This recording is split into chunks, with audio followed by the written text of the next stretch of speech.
talk box. Let's talk about it. Talk about it. Let's talk about it. Let's talk about it. Yeah, listening to the talk box with Son. Yeah, listening to the talk box. Let's talk about it. Talk about it. Let's talk about it. Let's talk about it. Talk box. Good morning, good morning, good morning. Everybody rise and shine. You know what I say every morning. Every day above ground is a good day. So we now have another day to get some things right that we didn't have quite right on yesterday. So thank you so very much for coming this morning. Good morning, my king. Good morning, Tony. Good morning, Nay. It is so good to see you guys this morning. Good morning, Pam. Okay, you guys, rise and shine. This is the day that the Lord has made. So we will rejoice and be glad in it. We know that every day above ground is a good day. And we got another day to get some things right that we didn't have quite right on yesterday. So we're going to dive right in. I do want to go over just a few things that I left out on yesterday when we were talking about no more excuses. I told you guys yesterday I was really excited about what God had given me. And I missed a couple of things that I want to go over. On yesterday, we said no more excuses. Did any of you guys find yourself in a situation yesterday and you thought about what we talked about yesterday morning and you had to tell yourself no more excuses?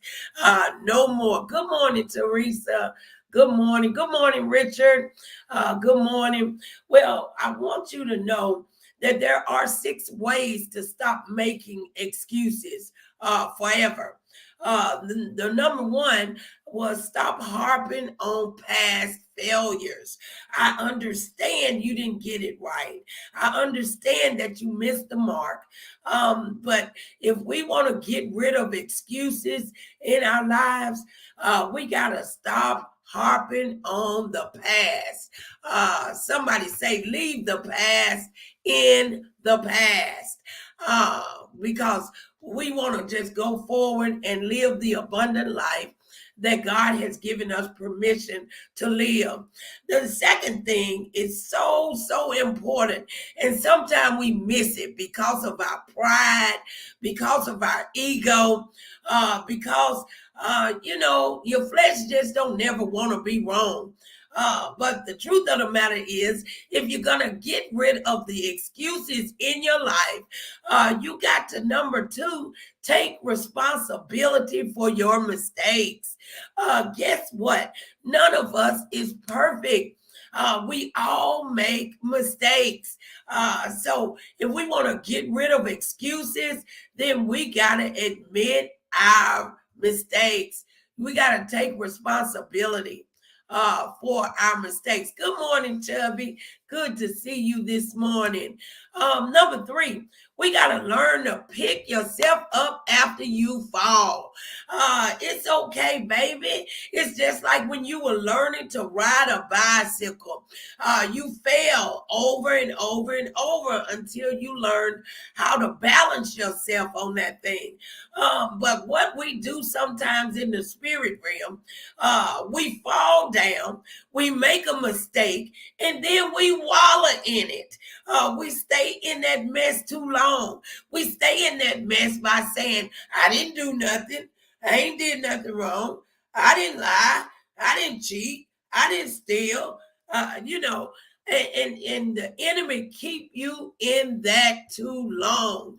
I'm going back over this a little quickly because I want to get to today. And today is arise. So number 3, we learn to pick ourselves up after falling. And then number 4, you got to focus on your strengths and build on them. You don't focus on your weaknesses, you focus on your strengths. And then you build on those things. You know, if you go ahead and you stop harping on your past, and you take responsibility for your mistakes, and then when you do fall, and I said when, because none of us is perfect, and we all fall at some time. But when you do fall, you learn to pick yourself up quickly after the fall, and then you focus on your strengths and you build on them. And then you got to do something that folk don't like to do. You got to identify your weaknesses. Somebody say identify. If you do not know what your weaknesses are, you cannot overcome them. You heard me say it once, you heard me say it 1,000 times. You can't fix what you don't face. That's an impossibility. That's like going to the doctor with a broken leg and asking him to put a cast on your arm. So we need to not only do we need to focus on our strengths and build on them, but we got to identify our weaknesses. And then once you know what your weaknesses are and you identify them, then you start working on them. And then number 6, stop comparing yourself to others. Somebody say unique. UNIQUE. You are unique. Stop focusing on other folk. Learn to focus on yourself. Learn to build up yourself. Learn to identify your weaknesses. Learn to focus on your strengths. Learn to pick yourself up. Learn to take responsibility for your mistakes and stop harping on your past. A lot of times we get the game twisted. We start focusing on other folk. We start comparing ourselves to other people. We start picking out other people's weaknesses. We start trying to tell everybody else to pick themselves up. We start trying to identify everybody else's mistakes. And we like to keep other folk wrapped up in their past. But we will not have no more excuses. Again, a carryover from yesterday. No more excuses. Can somebody help me out this morning? Type in the drop down box. No more excuses. I just had to get that out this morning because I know yesterday while we were on, I got so excited that I forgot to tell you guys the 6 things that you needed to know. I don't know why this is right here. Let's see what it's saying. So I just wanted to make sure that I finished that up.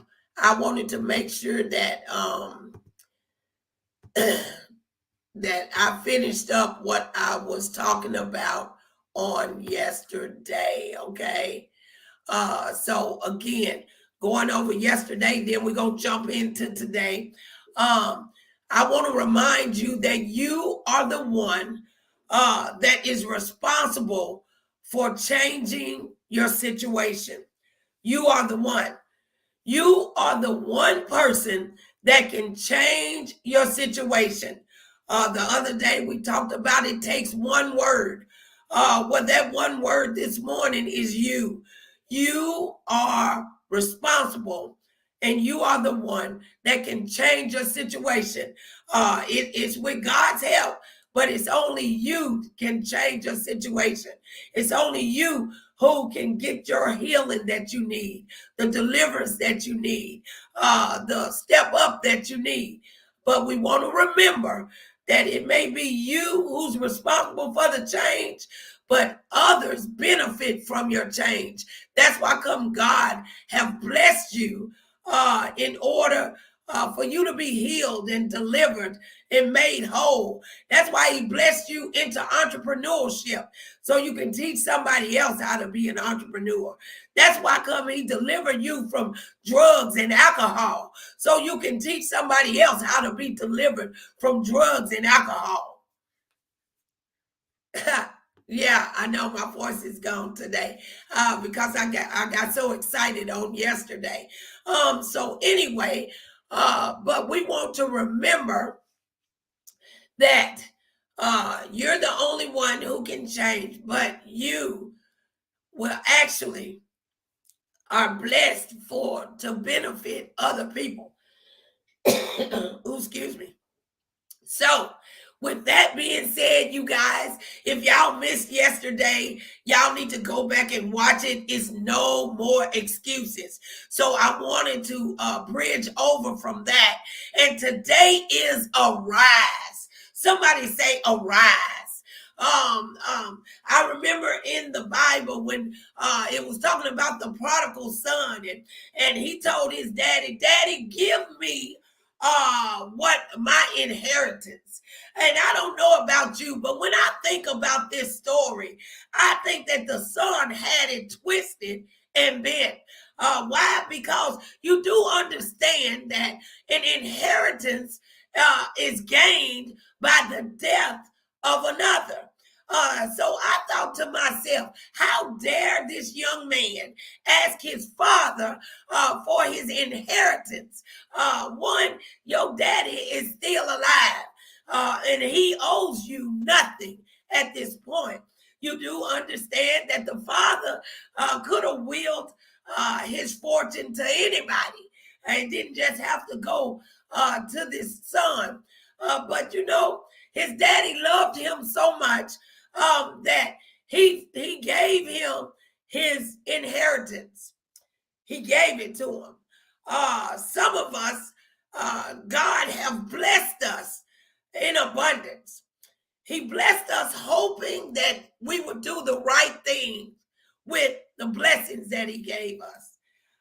Just like the prodigal son, he asked for his inheritance, and his father obliged him, and he went out and he spent all that he had in riotous living, and he found himself in the pig pen of life.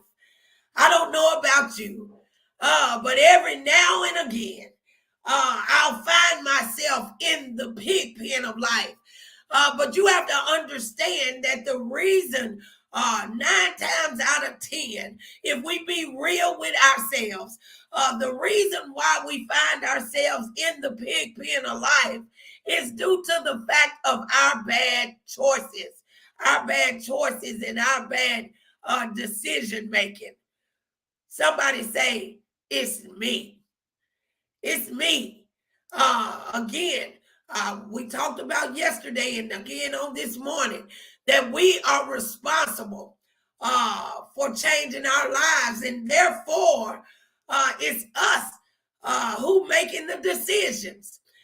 So it's me that make a bad decision every now and again, and I find myself in the pig pen of life. I find myself in a bad financial situation when I buy the $100 shoes instead of paying my light bill. It's me who get myself in the pig pen of life when I go out and I do something stupid.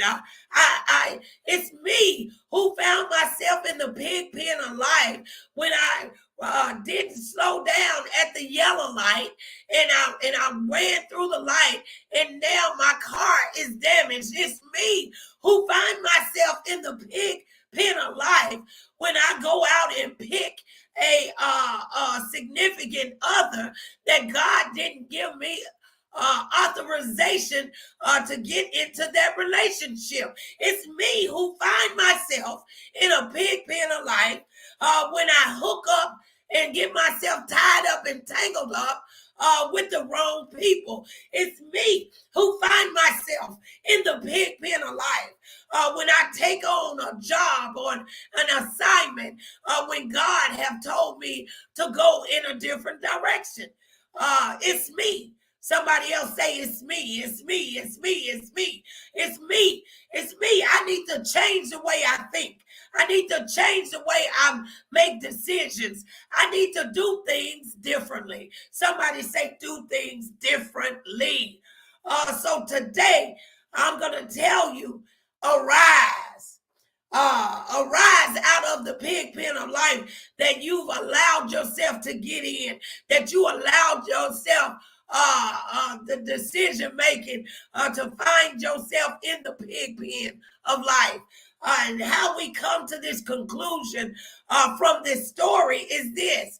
After he had spent all that he had, after he had went and had nothing but riotous living, after he had went out and lived it up, drinking and drugging and sleeping with the wrong folk. And, you know, this is just my sanctified imagination with this young man who asked his alive father for his inheritance.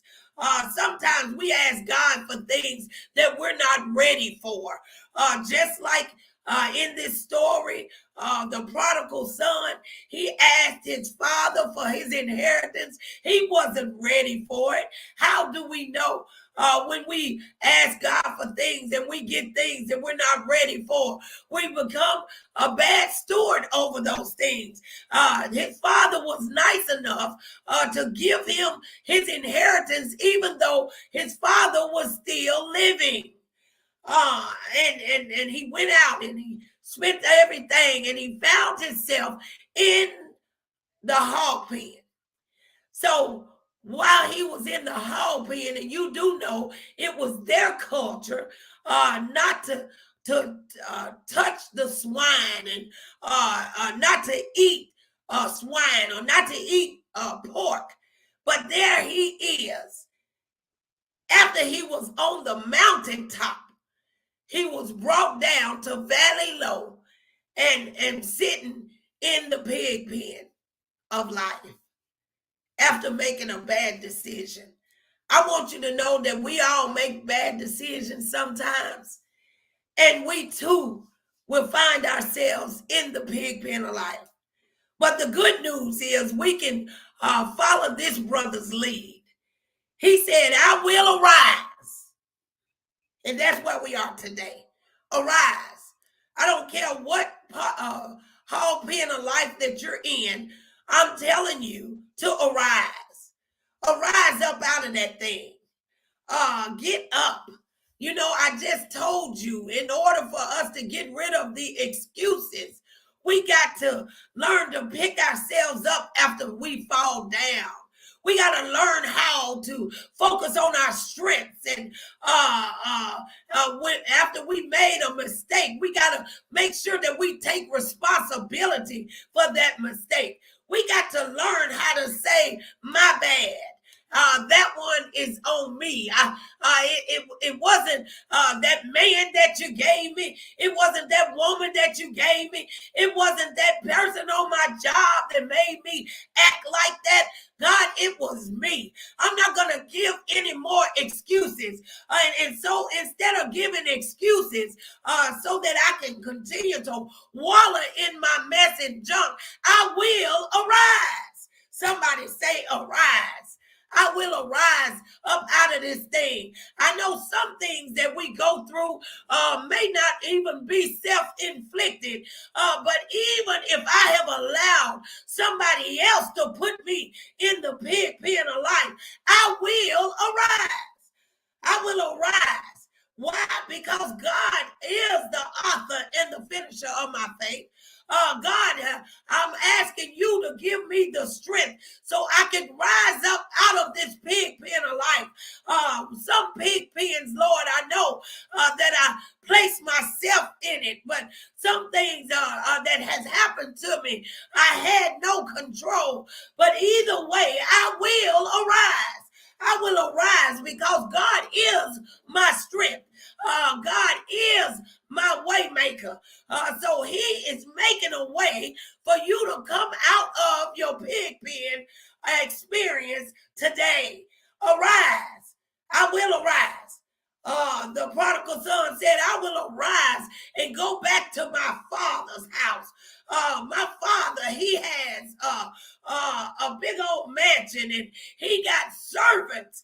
And here I am, so hungry, so starving, that even though my culture is to not eat pork, and not only do I want to eat what the pigs and what the swine is eating, I want, I'm sitting here in the pig pen with the swine. I will arise. He said, I will arise and go back to my father's house. God is telling us today, regardless of what pig pen you are in, whether it was self-inflicted or whether it was thrown upon you, arise. Arise, because God is giving you the strength to arise. God is giving you some word to get out of that thing. That's why we came up today on Wonderful Wednesday to say arise, because we've been learning about giving no more excuses. We've been learning about it only takes one word. That one word today is arise. I will arise and be the man or the woman of God that he already called and ordained you to be. I will arise. I'll arise by writing the vision and making it plain. Though it tarry, I'm going to wait for it, because it shall speak and not lie. I will arise. I will arise up out of this mess and junk. I will arise out of this bad relationship. I will arise out of my financial woes. I will arise. There is a word to get you out of whatever pig pen of life you happen to be in, whether self-inflicted or whether thrust upon you. Arise. Good morning, Shatika. Good morning, Bishop. Good morning, Teresa. I will arise. Aren't you tired of being broke, busted, and disgusted? Aren't you tired of getting it wrong?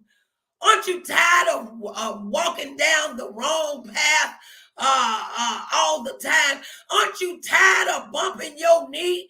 Aren't you tired of bumping your head? Well, baby, if you're going to get something different, you got to do something different. You know that the Bible, the dictionary says that insanity is doing things the same way over and over and over and expecting a different result. That is the epitome of insanity. Well, today we are not insane. The only fool we're going to be from this day forward is a fool for Jesus. No longer will I be a fool and allow finances to make me twist and turn. No longer will I be a fool for another man or another woman. The only fool I'm going to be is a fool for Jesus. Is there anybody else on the line who's a fool for Jesus?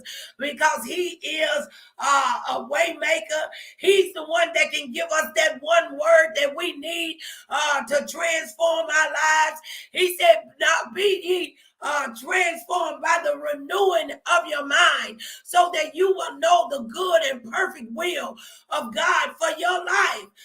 Be not ye transformed. Don't conform to this world.